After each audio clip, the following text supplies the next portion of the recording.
Guys, today let's deal with skill assessment. Skill assessment is the second stage and the most important stage when it comes to Australian general skill migration pathway. Very important. Here is one thing I want you to know. You need to know that skill assessment in Australia is being done by what we call the assessing authority. For instance, engineering in Australia take care of what we call engineers. When it comes to medical lab, they actually have been taking care of what we call Association of Medical Laboratory Science Australia. Very important, and that is how it is for every other occupation. Listen attentively. Each of the assessing authority have their different criteria, and it is important that you understand this. Each assessing authority have their own criteria and requirements that they will be needing from you.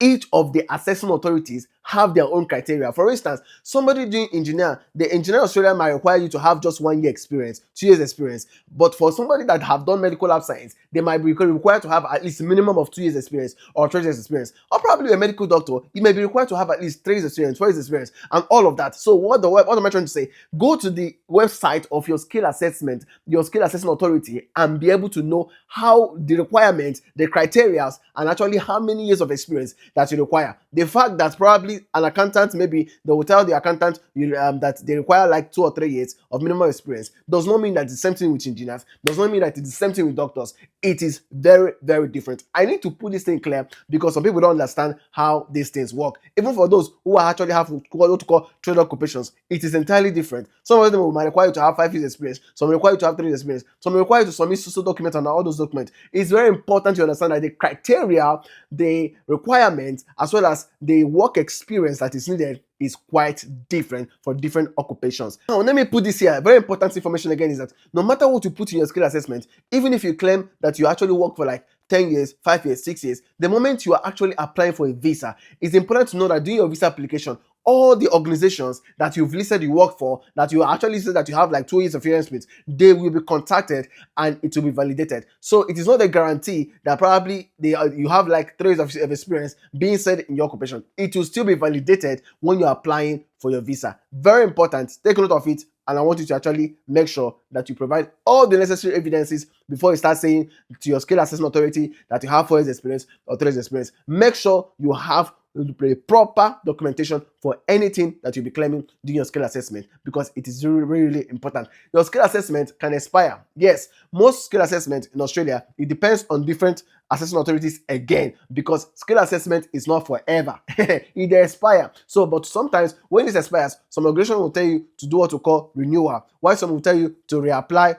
for a new one so that you can be able to update it. So it's important that you make a wise decision sign. I know of organizations like medical lab, engineering, and all of that. Their skill assessment can stay for at least 3 years and they will require renewal. Very important, and you pay for it. Skill assessment is not free of charge. It's not free of charge. You have to pay money for it. It's not $4, it's not $5. At least a minimum of $500 for different occupations. Some occupations collect like $1,000, $800, and the rest is history. Very important, because you need to know that what I'm sharing with you right now should actually stop all the confusion, all the things you guys come to the inbox and ask us. I want you to know that skill assessment expire. It expire. Thank you so much, and I hope this makes sense.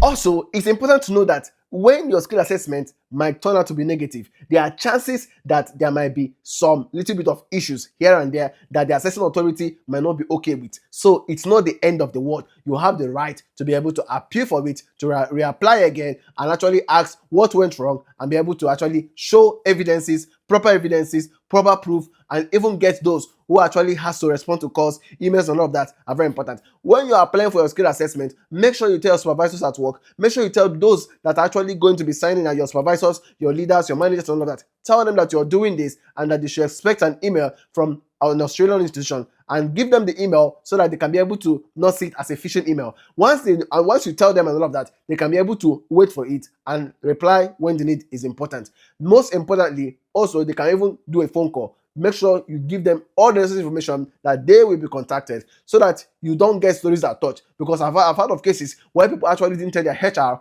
and they went and applied for skill assessment, and when Australia called to actually check up what is happening, what happened, the HR said they don't know the guy, they don't know this person, and besides that, he worked here 10 years ago and all of that. And I can't blame the HR, because most times these HRs, some of them are new, so things keep changing organization. If you left an organization 10 years ago and are trying to claim experience from them, why don't you contact them during your skill assessment so that you will not have this kind of issues? Because once it's being cancelled, it is cancelled.